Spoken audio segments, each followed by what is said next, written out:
some days, I mean, I came in the other day to Becky bloody singing with a hair dry or a bloody brush in her hand. They'd moved the fan behind her, blowing her friggin' hair, like, and she was singing. What song was she singing, Amy? There was some bloody thing that she was singing off Titanic, I think it was, pretending to be bloody Kate Winslet at the end of the thing, and this was going out on our social, and I was peeing myself. I was on the way somewhere. I was going to an event or driving somewhere, and I'm like, what the hell? I'm like, if I didn't know the girl, I'd want to know her. Do you know what I mean? It's kind of one of them where even though I'm the boss of the whole place, I'm laughing. I'm going like, you can't fail not to be like, or our client could not fail to not be happy. Now some people would go, well, that's not whatever. Good, you're not my client. Get the hell out. Like, stop following me. Go and follow the other boring gits around the corner who are like pulling out bloody pictures of the spine from 1972, thinking that you're interested in it. Like, get real. So it'll go back to what you're comfortable with. But I'm as secure as hell. I couldn't care less. I've said this before. I said this to who was in Florida? Who was in the talk when I did in Florida a few weeks back? I said, who gets my emails, right? This is unbelievable, right? Who gets my emails?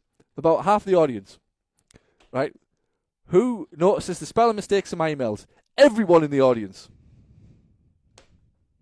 Well, hang on. 2 seconds ago, like, only half of you actually followed my emails. But now, because I'm talking spelling mistakes, you all want to jump out of the closet and say you've read an email of mine. And you know what I said? I couldn't give a flying F.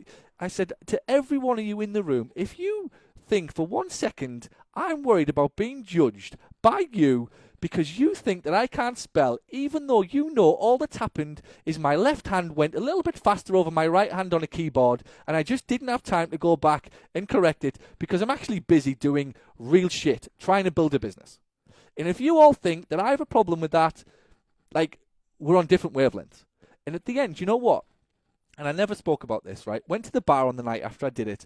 The number of people who came up to me and said, I couldn't believe what you did today. You stood in front of the room and basically went, screw you all. I couldn't give a shit whether you think I can spell, whether I can't spell.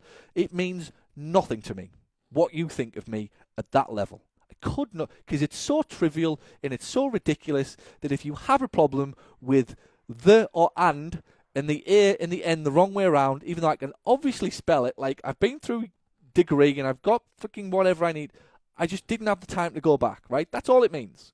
If you think any worse of me because of that, I don't want to do business with you in any way, shape or form. You'll be an absolute pain in the ass. And I said this to everyone in the room. And on the night, every 15 to 20 people come up to me after they'd had a drink. Of course, they'd had a drink. All couldn't believe what you said. Could not. I loved it. It was the best thing I've ever had. Some people were gobsmacked that somebody just stood there and went, screw you all. I don't care what you think of me. In any way, shape or form, right? And you're going to need some of that when all of this goes on, because you're all now vulnerable as hell when it comes to social media and when it comes to your videos and your blogs and your spelling mistakes and all this. You're in a whole new world that you're not comfortable in, because this wonderful thing called a certificate that we've all hidden behind over the last few years is give us all our meaning. I'm safe behind this certificate. Somebody in this big bad world said I'm pretty clever. I've got this wonderful thing called a degree. Jared, I can see yours behind you. You're safe there. Let's move over to start talking about spelling mistakes and phrases and words, and heaven forbid we swear. Oh, and maybe we smile and laugh and have some fun and, you know, just be who we are.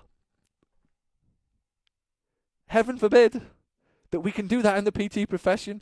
Meanwhile, Dr. Miami, like, he needs suitcases to take the money home, like, because he's just playing his life out, having a right good laugh.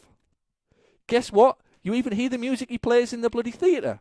He likes reggae and rap and, like, you know, 50 Cent and all the other shit that he likes to listen to while he cuts people open. Can he do it? Damn right can he do it. All his colleagues are listening to classic,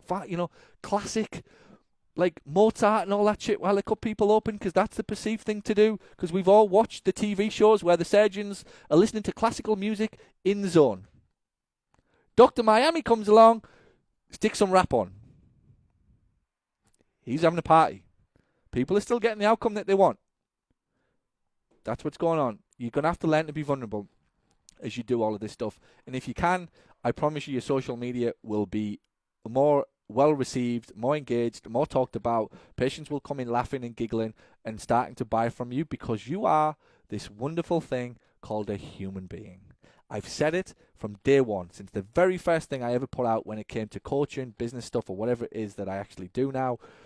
People buy from people. People buy stories.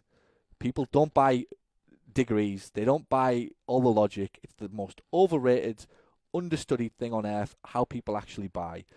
If you be you and you do you, you will need suitcases. If you try to imitate other people and you hide behind certificates, you hide behind logic, in this day and age, you might do all right, but it'll be bloody hard work.